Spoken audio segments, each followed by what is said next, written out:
Cindy for the. Oh, yeah, you're waiting. Okay. Thank you. Okay, yes. Oh, yeah, go ahead, because I have. Good morning. This is the Monday, December 3rd meeting of the Railroad Transportation Safety District. I'm Deb Shore. Joining us the other members of the board. On my far left, Cindy Lamb from the City Council, Todd Wilchin from the County Board, Roma Amundsen from the County Board, and on my far right is Jane Rabel, also representing the City Council. This meeting, the City of Lincoln, Lancaster County Railroad Transportation Safety District, commonly referred to as the RTSD, is subject to and adheres to the Nebraska Open Meetings Act. A copy of the Open Meetings Act is available for inspection and is posted by the entrance to this room. The RTSD agenda and all the materials that are being considered at today's meeting were posted on the RTSD website on Wednesday, November 28th, 2018. The RTSD website is also accessible by links from both the City of Lincoln and Lancaster County's official government sites. In addition, on November 28th, the meeting agenda was posted on the bulletin board located in City Hall in this building on the first floor, 555 South 10th Street. A copy of the agenda is also available at the entrance to this room. One copy of the meeting agenda and all the materials being considered today are located at the dais, and complete copies of these materials are on file at the RTSD website. 949 West Bond Street, Suite 200. And with that, we will call this meeting to order. First item is approval of the minutes from our previous meeting. I move approval of the minutes from our last board meeting. Second. Okay, we have a motion and a second. Any corrections or additions? If not, call the roll, please. Yes. Lamb? Yes. Rabel? Abstain. Shore? Yes. And Wilson? Yes. Okay, motion passes with one abstention. Item number 4, statement of financial activity. Liz. Good morning, Liz Fannell with Lancaster County Budget and Fiscal Office. You have a report in front of you dated as of November 27th for the fiscal year 19 receipts and disbursements for RTSD. So far this year, you have received $2,006,344 in tax receipts, $178,695 in reimbursements from the city on Cornhusker project costs, $48,528 in interest income, for a total of $2,233,567 in income. Disbursements, you've paid $39,601 in commissions, $20,418 in operating costs, and in project costs, $10,424,764. So total disbursements, $10,484,783. Your ending cash balance on November 27th was $133,374, with an additional $5,881,739 in investments, for a total fund balance of $6,015,113. And the second half of your statement shows where those investments lie. You had $5.54 million in CDs and another $341,739 in money market. Okay. And, oh, sorry. Okay. Liz, I know you said for the reimbursement cost, and you referenced Cornhusker. Which project was that? That's the 33rd and Cornhusker Project Highway. There's a contract where the City of Lincoln is reimbursing RTSD for a portion of the costs. Okay, thank you. Any other questions? Not, is there a motion to accept the statement of financial activity? So move. Second. Call the roll, please. Lamb? Yes. Rabel? Yes. Shore? Yes. Wilson? Yes. Amundsen? Yes. Motion carries 5-0. I thought I would tell you that you won't see my shiny face anymore. I will be retiring before the next quarterly meeting, so it's been a pleasure, and I will probably have a replacement before the next meeting. I may be doing a little bit of interim work, but this is my last meeting. Well, Roma? we certainly do appreciate your work here and so forth. You've kept Roger on track, you know. It's been difficult. It's been difficult, I know. Takes two of but us, you know yeah. what? But thank you so very much for your, how many years of service? I was 9 when I started here. I think 41 years. Yeah. Wow. Prodigy. When did the city transfer the financial down to the county? 2011. 2011. That was one of the smartest decisions I think this board has made. It really streamlined the investment process. The financial reimbursement process is just smooth and slick, and we know you'll be missed immensely. Well, thank you. And I hope that you will share all that knowledge with your successor. I'll try. Thank you. Speak for yourself on missing her, but no. I would like to say thank you. I was going to try to do some smart aleck things, but I think today is the day to simply say how much, on behalf of the board, we've appreciated your assistance, your guidance, your education, to be able to help an anal engineer understand accounting, and you'll never know what kind of an argument she and I got into one day when I told her what I wanted to do was to reduce the expenditure. You would have thought she was going to have a heart attack. Her blood pressure went up to about 300 over 200, and then she explained, but in seriousness, I think you taught me some things about accounting and tracking and keeping track of things, and it was nothing but an advantage and an improvement, I think, for the RTSD. And because of that, on behalf of the board, we would like to give you a little plaque thanking you for your service. Well, thank you. And again, we really, really appreciate it. Thank you, Roger. Thank you.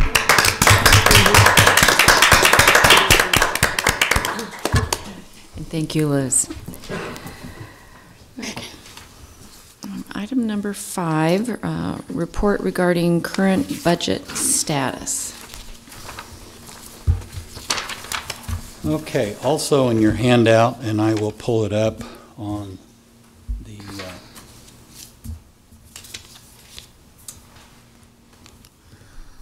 report of the current budget status. I guess we should take advantage of the internet and the information that we have. Just a quick update, these figures, as Liz said, are as of November 27th. In the operating budget area, we really haven't spent very much. I would expect to have a 50% billing on the superintendent services by the end of the year. That hasn't come through yet. The other more significant expenditure that we're kind of working on is down in the area of railroad crossing improvements. To date, we have 3 signed agreements with BNSF that total almost $180,000. The work is done on one of those. The work is not started on the other 2. So I would expect us to have at least by spring $180,000 payout, and I'll go into a little more detail when I do the crossing update. We haven't spent much money out of that crossing improvement category of late, but we have made some real improvements working with the railroad and getting some things moving ahead. Moving on down, just would repeat again the big expenditure. We've fulfilled our commitment to the City of Lincoln for the $10 million and a total of $20 million for cost share on the South Beltway. Hastings Sub, we've spent a little bit of money, but that project's kind of on hold at this point as we've put more focus on 33rd and Cornhusker. We'll have an update on both Pine Lake Road and the Jamaica Trail when we do the projects. And we'll have an update on the BNSF and North 48th Street underpass also later on in the agenda. So we've spent about 31% of the budget. I don't see anything that gives me reason for concern or alarm. I think we're right on track and things are moving ahead. I would try to answer any questions that you might have on budget.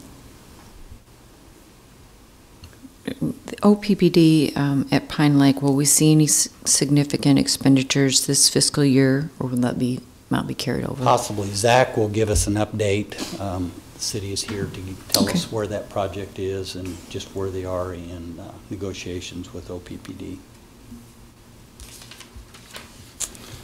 Okay. Okay. We will go on then to project updates, 33rd and Cornhusker. Okay. I know the board likes to see our project manager, so Chris Humphrey will come and give us a quick update on the 33rd and Cornhusker project. So, come on. Good morning, everyone. I'm Chris Humphrey, the RTSD project manager for the 33rd and Cornhusker project. Just give you a brief update on where we're at with the project. We're currently wrapping up the planning phase of the contract we have with Olson currently. The sub-area plan is complete. We just got a final copy of that late last week. The corridor enhancement plan, which is the plan from along Cornhusker Highway from about 11th Street to 56th Street. We're expecting a draft of that plan either later this week or next week for our review. We've been getting out and talking with a lot of different committees. We've talked with MPO committees. We're meeting with the Urban Design Committee tomorrow. We're meeting with the Pedestrian Bike Committee coming up. And then we recently had an advisory group committee that was pretty well attended by probably 30, 40 people from our advisory group. And at that meeting, we had different components of the sub-area plan. For example, the land uses, the pedestrian, the bicycle facilities. And then we also had those 4 final transportation alternatives that I had presented to you at the last meeting, and we got a lot of nice feedback from the advisory group members, and then we will carry that forward and into our public meeting, which will be January 17th from 5 to 7 o'clock at the Center for People in Need. We are also currently working with NDOT and FHWA working on that NEPA classification, and I think we'll talk about that a little bit more in agenda item 7. But that's pretty much wraps up of what we're doing right now, and I'm open for any questions. Cindy? Thank you. Actually, not a question, but a comment. I have been very pleased with the obvious communication with the advisory board, which has resulted in great attendance, and so I just want to express my appreciation for that. We have a lot of that.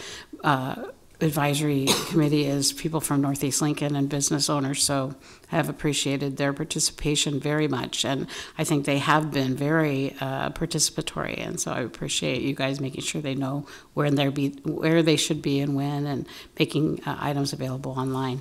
Thank you. Yes, it's really a great group of people that are working with the advisory group, and even though we're wrapping up the planning phase, our intent is to still continue with that advisory group and move it forward in the environmental part of the contract and moving into further design, final design, and ultimately construction. Great, thank you. Thanks. Pine Lake Road. Zach Becker from City Department of Transportation Engineering Services, not Public Works. I don't believe the council's voted on that name change yet. No. But it's coming. So, Zach.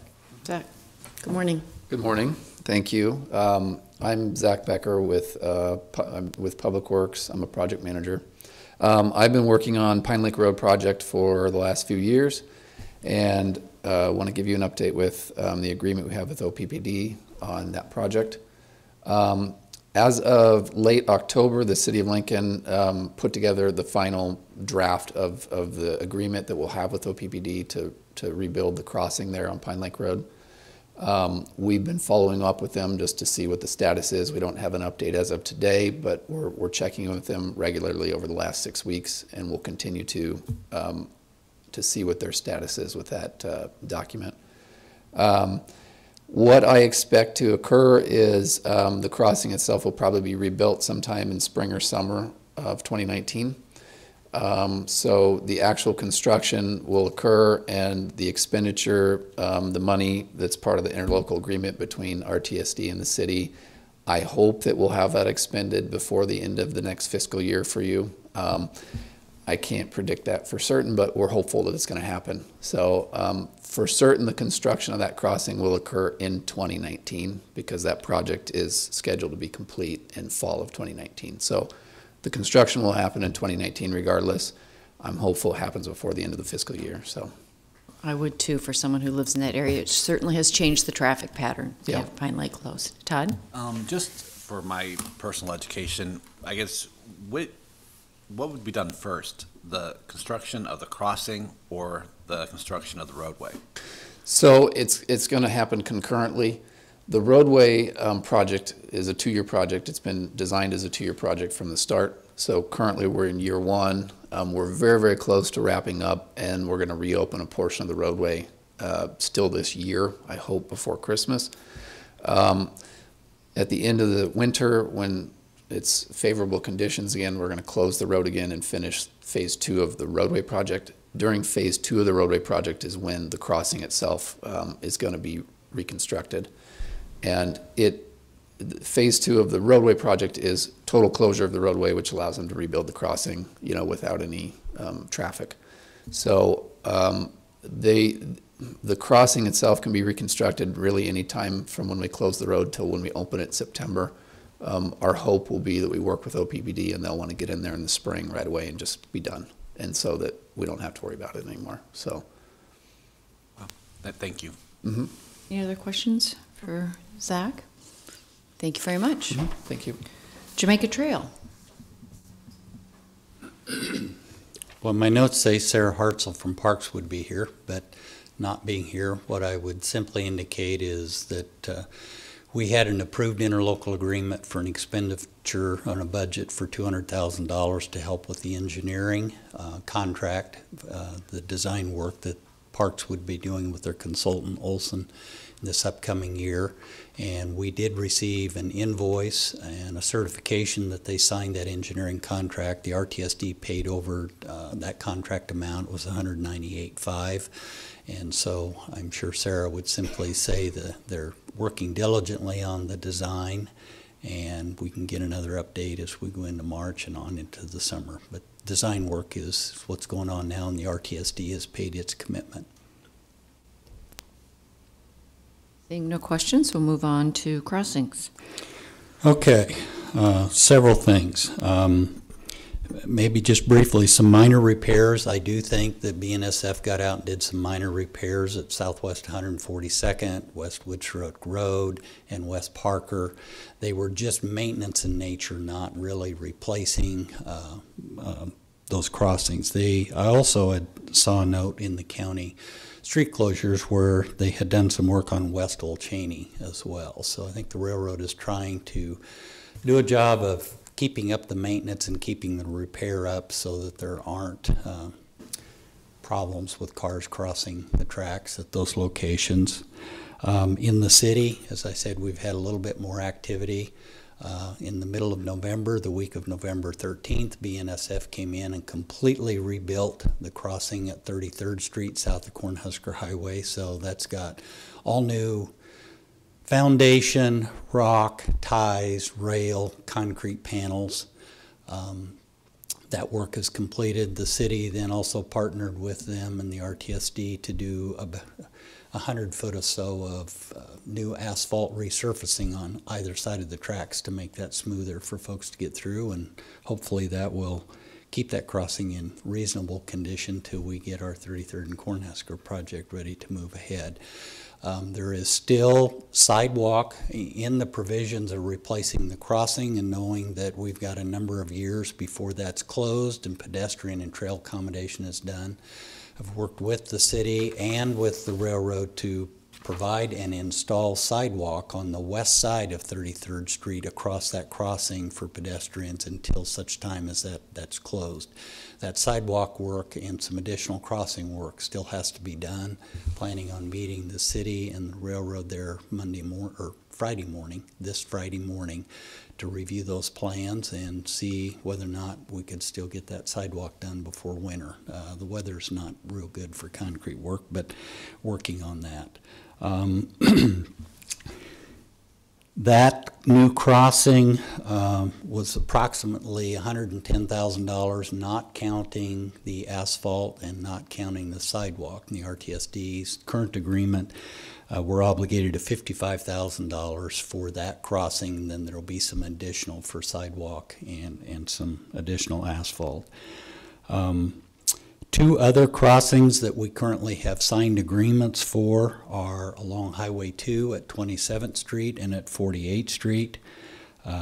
Again, we would be doing a cost share with BNSF on that. Our 50% share at 27th Street would be about $42,500, and a 50% cost share on 48th Street would be around $50,000. And the one at 48th Street's a little more expensive because it's on a straight tangent line, and the railroad was willing to install one of those new full-depth concrete composite type crossings that don't have rock and railroad ties. They're the full-depth concrete, like we did with OPPD at 84th last year, thinking that they will hold up better to truck traffic and last longer. They're going to use that on 48th, but not 27th. No. At 27th Street, there is a slight horizontal curve that terminates right at the crossing, and the railroad is not comfortable in using composite crossing in a horizontal curve. Okay. I would guess, originally my hope was that both 48th and 27th would be done before winter shutdown. We really are on the railroad schedule and getting materials here. That could well be delayed till spring. I've told them if that's delayed, they need to stay on top of repairs and potholes and things of that nature throughout the winter. I have an agreement in concept with OL&B at Y Street at about 17th or 18th and Y Street. They're currently thinking they would do that repair during spring break when UNL's in spring break in March. That's kind of where we are on crossings. Any questions regarding crossing? Jane? So Roger, if you're having, or we're seeing more potholes along some of these crossings that they may not get to this year, are you the point of contact, or who contacts them? By default, I usually am. I mean, I certainly try to get a hold of the railroad. BNSF has been fairly responsive at fixing potholes and problem areas in the pavement. In an interim, if something needs to be done as well, the City of Lincoln street maintenance folks have also been very good at, if they're driving by with the new machines and there isn't a train there, occasionally filling a pothole, at least within the city limits. And I haven't had a lot of complaints from the county. Maybe we'll have some this winter. If there are, we'll try to follow up on those. But complaints can always come to me, and then I funnel them out. So typically, if there's a pothole complaint, it goes to Public Works, and then do they communicate with you? Yes, regularly. If they suspect it's right. Obligation of the railroad? Okay. They almost always ask, and I guess if somebody calls you or contacts you, it's always important to know, is the disc repair between the rails or outside of the rails? If it's outside of the rails, that's really the road authority to do that, the city or county. If it's in the rails, the railroad's supposed to fix it, and when they can't, we try to help them out. Okay, thank you. And we need 35 degrees and rising to pour concrete, correct? Wow, yes. Okay, let's move on to item 7, consideration of the NEPA contract with Olson. Okay, I'll ask, Chris can come up in case there's any questions. I have some prepared testimony for you today on this contract. I guess I would start off just simply saying at this meeting, we had planned to have before you for your consideration the final contract with Olson for the next step of work, that being NEPA, the National Environmental Policy Act phase. The level of effort and work that would be needed for that contract and the corresponding cost to do that work is predicated on the specific NEPA document, whether it's an EA, an environmental assessment, or an EIS, environmental impact statement. I think Chris alluded a little bit to that, required by NDOT and FHWA. Well, we've been working towards getting a NEPA designation. That designation has not yet been made. The RTSD and its consultant Olson believes and has recommended completing an EA. That recommendation has been sent to the NDOT, whom has concurred, and with their additional consideration, documentation, on November 16th, the NDOT forwarded this request and recommendation to Federal Highway Administration for their review and final determination on the class of environmental action. We're hoping to have a decision by the end of December. When the decision is made, we can finish the scoping and negotiation for the NEPA contract, be it an EA or an EIS. The anticipated effort and cost for an EA normally is less than for an EIS. The budget for this year for this project is approximately $2.5 million for NEPA work.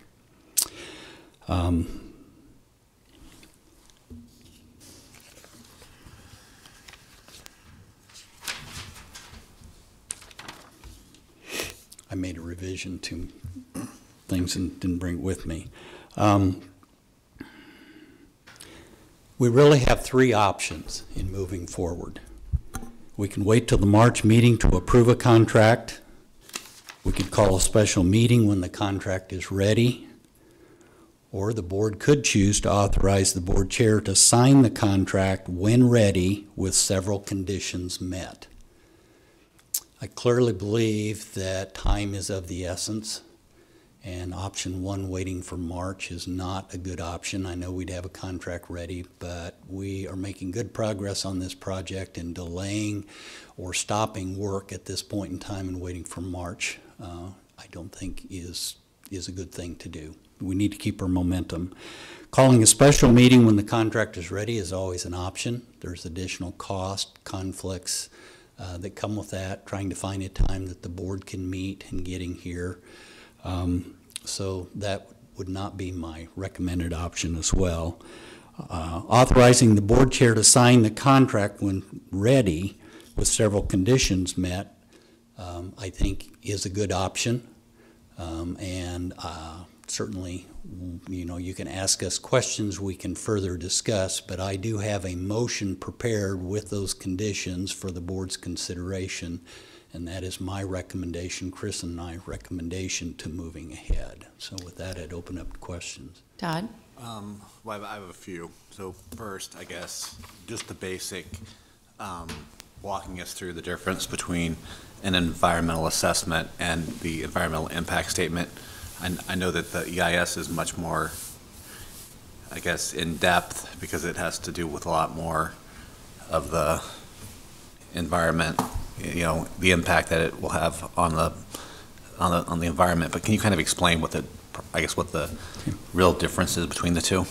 That's Sure. why Chris is here. Okay. There's basically three different levels to an environmental approach to a project for the federal aid. The environmental impact statement is the highest level. The environmental assessment is the middle level, and then the categorical exclusion is the lowest level. They all look at the different resources, environmental resources, but it's just the level that we go into is different for each of those classifications, the EIS or the EA or the CE. And the difference between the environmental assessment and the environmental impact statement, probably the biggest one is how many alternatives that we need to move forward to get to what we call a limits of construction, or kind of knowing all the ground that we're going to be disturbing. So we would have to take all four of those, most likely, I should say, all four of those transportation alternatives that I presented at the last meeting to a level probably between 30 and 60% complete plans. That takes more time. It obviously takes more financial resources to do that. And there's a lot more reviews, iterations with that process. The environmental assessment, we could eliminate some of those alternatives earlier in the process, again, saving time, saving some of those financial resources. With an environmental assessment, if you do start during the course of the environmental investigations, if something looks like it does become a significant impact, it could still elevate that environmental document to an environmental impact statement level. But if that happens, we've pretty much done a lot of the homework and a lot of the groundwork that we would need to do. So it would just be adding on time at the end of the EA to if it does get elevated to an EIS, if an EA is the course of that's chosen to move the project along. Thank you for that explanation. Okay. I guess I also had just a follow-up question, which is, what are the conditions for the recommendation? Well, three of them. First would be the contract would be recommended for approval by the executive director. Second, reviewed and concurred by legal counsel. That'd be Mr. Kulik. And the amount of the fees and costs under the contract remains within the approved RTSD budget with respect to this project.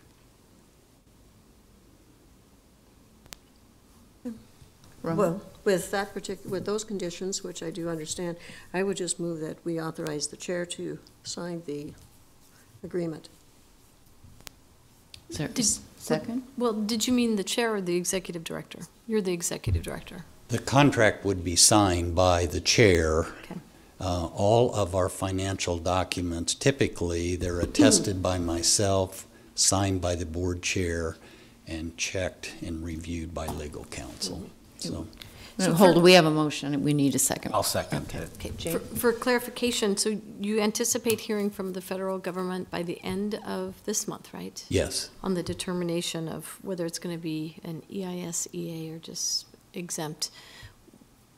What is your early indication, or what are your thoughts on, and how have they handled our presentations before? Well, I would tell you that I think the RTSD, our consultant Olson, and NDOT all feel very, very strongly that this project, with all of the process that we've had, the information that we have, where we are, fits within an environmental assessment type of document. I would tell you I am not confident as to where FHWA will come down on this project. I think that we have worked very, very hard. We've taken extra time, weeks, months, to try to document why this should be, and NDOT recommending why this should be an EA. But I certainly have no absolute assurances that's where it'll end up, Jane. But the dollar amount that you said was budgeted was 2.5 million, and that is for an EIS, anticipated EIS, so it could be with this motion slightly in there, less. the goal would be whether it's an EA or an EIS, that the contractor would sign would fit within that budget amount. Okay. Todd, then Cindy? So the decision by FHWA, was that a decision made at the state office level, or is it something that had to be done by headquarters? It can be made here at the state office. If they're uncertain, they can ship it to headquarters. We're hoping that doesn't occur. Cindy? Can you give us an estimate of the difference in time? Should it move from an EA to an EIS? That's difficult to say. Probably on a project of this size, I would guesstimate it would be a year and a half.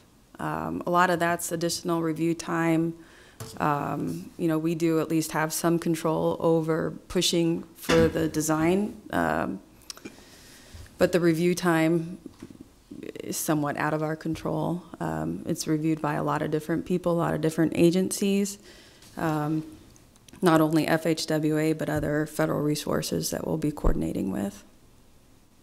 Thank you. And Roger, you indicated that one of the conditions was it would not exceed the parameters of the finances that we've talked about, the 1.2 million or so forth.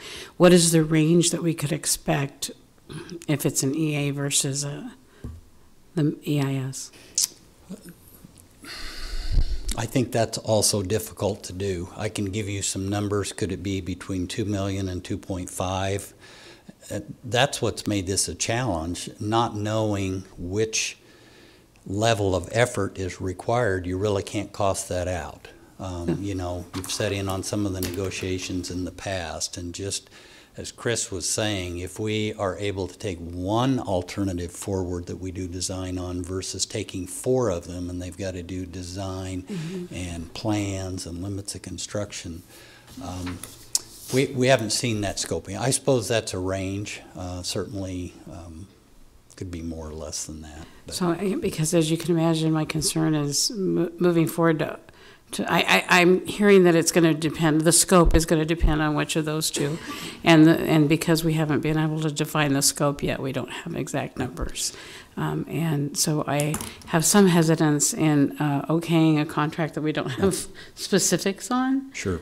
Yeah. The other thing that I would remind the board what we've done in past process is the scope would be prepared and reviewed, and several board members in the past have been a part of that that scoping and negotiation, and that would also be the case here. So I'm expecting that Ms. Shore, perhaps yourself, we certainly would include you in those discussions after we get where we are, and you'd be part of that negotiation, and that would also lead to what my recommendation would be to the board chair. Todd? And I guess I would just point out that I think with the motion and the conditions that are placed on the authorization for the board chair, I mean, it really is an environmental assessment. If FHWA comes back with anything else, whether it be an EIS, then you would have to have another board meeting, and we would basically start over, and you kind of, we're limiting the scope to the contract based off the conditions we're putting on the motion. Well, I think we're putting a condition on there that no matter which document it is, if a contract comes to the board chair, EA or EIS, it will meet those conditions and be at or under the 2.5. So, you know, we get into negotiations, if it's an EIS and it's taking more time and effort, I think our goal is to still have it meet or be under that budgeted amount that we've got.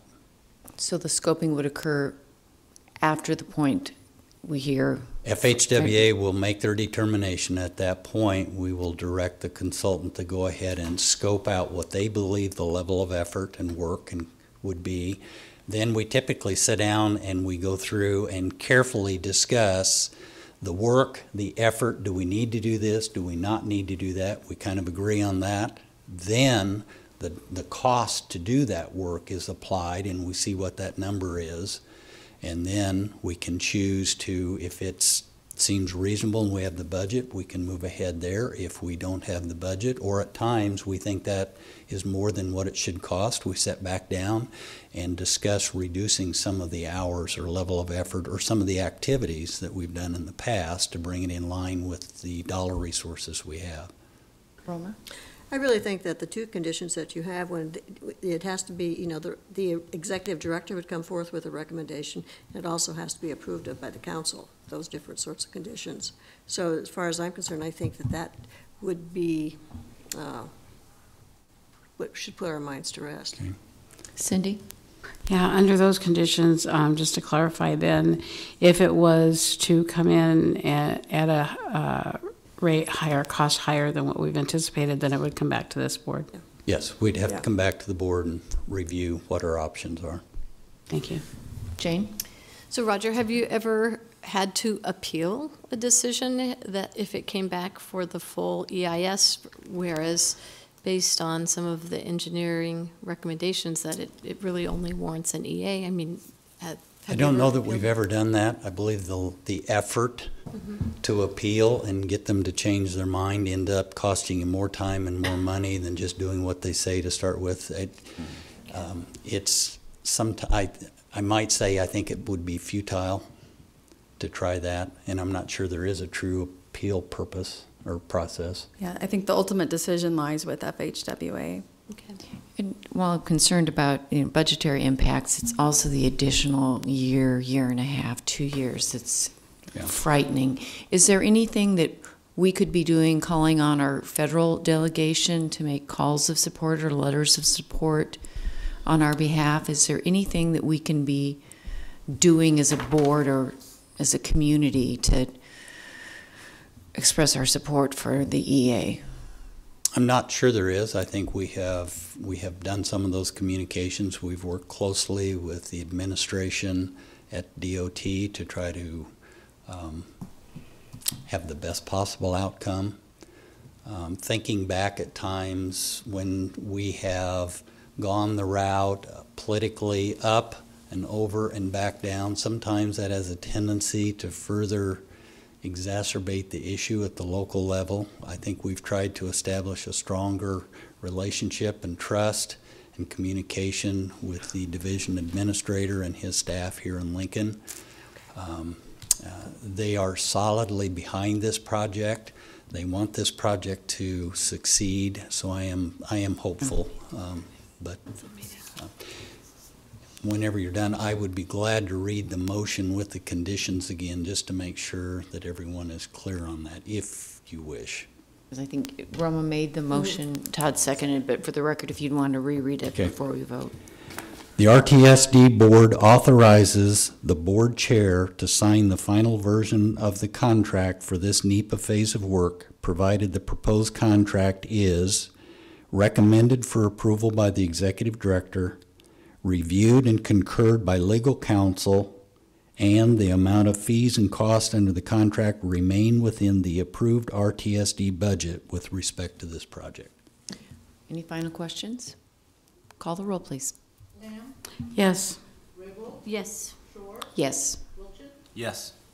Yes. And the minute you hear anything, we'll be notified. If you see the Thank you. fireworks, it's good. If it's a text, maybe not. I don't know. No. I know we have an ordinance about that. You can shoot them off in the county. That was a joke. Item 8, North 48th Street Underpass. Okay, I'm going to ask Danielle Vockel, another city project manager, to come forward and give us an update. If you'll remember, we budgeted $100,000 to assist the city in a study on 48th Street between Superior Street and Adams Street. That can help with some decisions as we're thinking about the impacts of 33rd and Cornhusker project, traffic in the area. And while the city has a project in their long-range plan, it would be really nice to know what those options are. Danielle is the project manager, and she'll give you an update of just where that project is in process. So, Danielle, thank you for being here. You're welcome. I think this is your first time before. This is my first time here. Thank you for letting me come. We recently had interviews to select a consultant. We interviewed 3 different companies. We selected JEO, and we're currently under negotiations with them to work out a final or a scope and fee for them to perform the study. And that's about as far as we're at, as far as getting that going. They've asked a couple questions. We're kind of throwing things back and forth, but I should expect a draft scope from them here by the end of this week. And just timeline for the project in general? The timeline is 1 year. We would ask that JEO gives us, there are 3 alternatives and some costs associated with some alternatives for those designs so that we can put those numbers into our CIP process and budgeting for next year. Todd? And so as far as the budget for the study goes, I mean, can you speak to that? I think Roger had mentioned that the RTSD will donate or reimburse up to $100,000, and the city is expecting to spend $100,000 to $200,000 of their own. So the total study would be, including JEO's time and the city's time, would be less than $300,000. And so will the cost share be 50-50? I believe that's kind of the intent. As far as Roger had basically said up to 100,000. So it wouldn't be 50-50 because, anything beyond 100,000 would be this, would be the city's cost. Yeah, I think the intent was that $100,000 was a reasonable contribution from the RTSD to cover the options right at the railroad tracks. If it ends up being a $200,000 contract, it would be 50-50. If it's 300, it's less than that. I tried to base what I thought was a reasonable contribution from the RTSD for the railroad work. Okay. And Roma? So if it's less than 200,000, okay. Right. Would the RTSD still be obligated for the 100,000 with this? How would that be, how is that going to be determined? Well, the interlocal agreement that was an attachment to says that the RTSD has approved the expenditure up to, and we need to mention the arterial or the aerial photography. So I'm working on a contract with Wilson Aerial Services, I believe. They're a flight service that does aerial photography and aerial survey. And we have a contract with them for just over $15,000, and they'll be flying the corridor of the 33rd and Cornhusker, the 48th Street, and then Adams Street. They'll be flying that here in the next couple of weeks. And so we have a contract with them for just over $15,000 for only those flight services. So this interlocal has two pieces, up to $100,000 contribution for the study of 48th Street and the underpass, and then $15,750 for the aerial, which by cooperating with the city and getting that done now, then we can use that aerial photography for 33rd and Cornhusker. Just saves us money in getting that done now, and I would propose that would be paid for out of our miscellaneous engineering in the contract. So now back to your question. Mm-hmm. If the contract is in the range of 200 to 300, I would probably suggest our contribution probably should be 100. Mm-hmm. If the contract ends up 150, I feel like I have the latitude to sit down with Daniil and Thomas Schaefer, who's the design construction manager, and perhaps negotiate what is the fair contribution. It may not be the full 100,000. So if it's less expensive, we might. But I would want you to know that we are at least on the hook up to 100,000. That's what we budgeted, and I think that that's a reasonable contribution, expectation, and expenditure for having some good answers before that project moves ahead. The city obviously would be coming back to the RTSD in the future.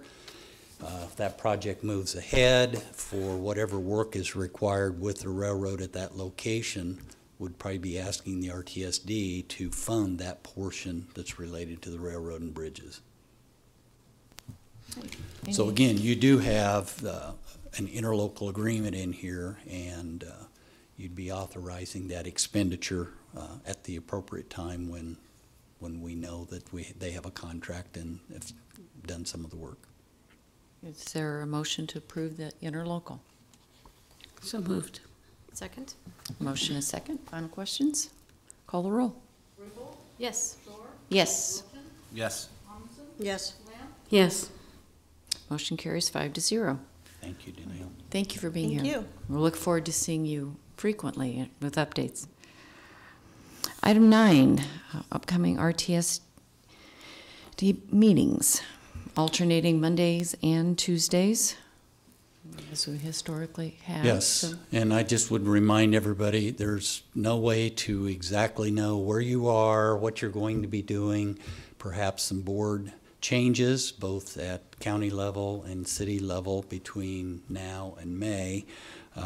If there was a real reason or a real problem, these meeting dates can be changed. But what's before you today, I would be proposing that this would be the schedule that we would advertise on the website, and actually we'd have a motion to approve those dates as the anticipated dates for 2019. I move the approval of the anticipated dates for RTSD meetings for 2019. Second?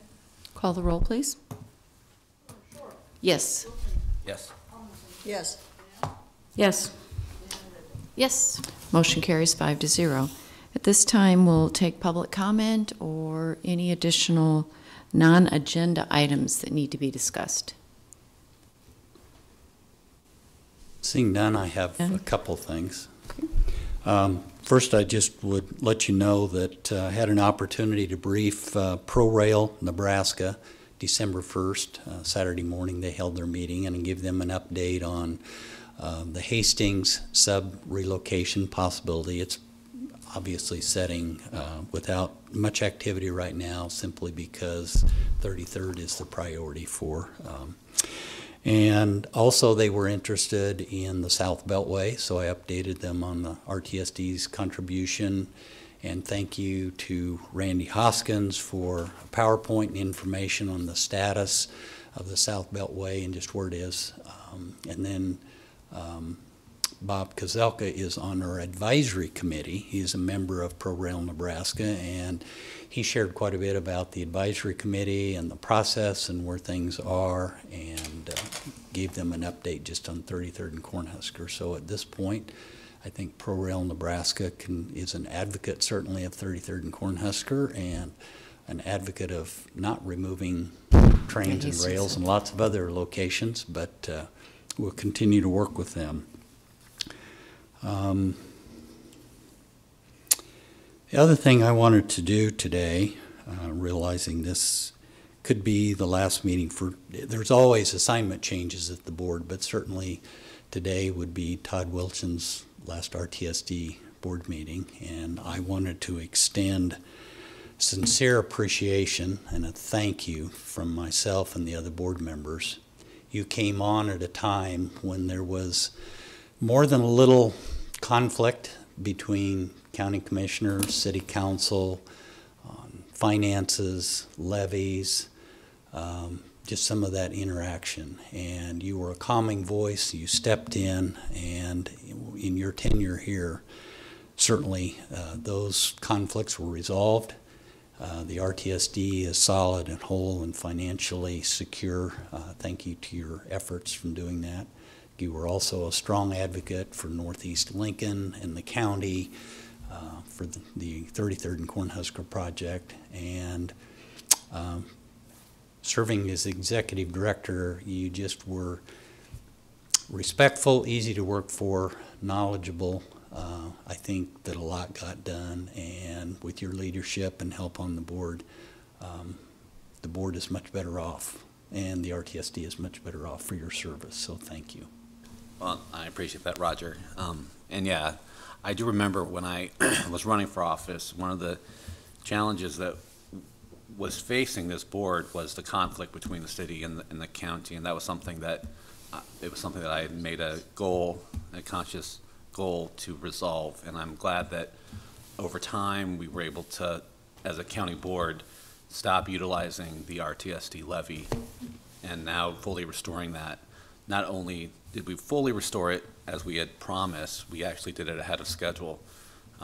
We were fortunate that we did have an increase in property valuations, but that was something that I hope we learn from, and that the future boards, both the city council and county board, kind of avoid that type of conflict in the future, and that we really focus on RTSD being a RTSD standalone board that sets its own budget and levies accordingly without the constraints from the county board.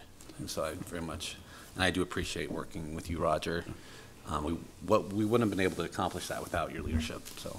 Thank you. I appreciate that. Okay. I think that's all I have for the board today. Any other Would you questions? like to make the motion to adjourn? I will make a motion that we adjourn. Second? Call the roll, please. Yes. Yes. Yes. Yes. Yes. Motion carries 5-0. Thank you for your time and attention.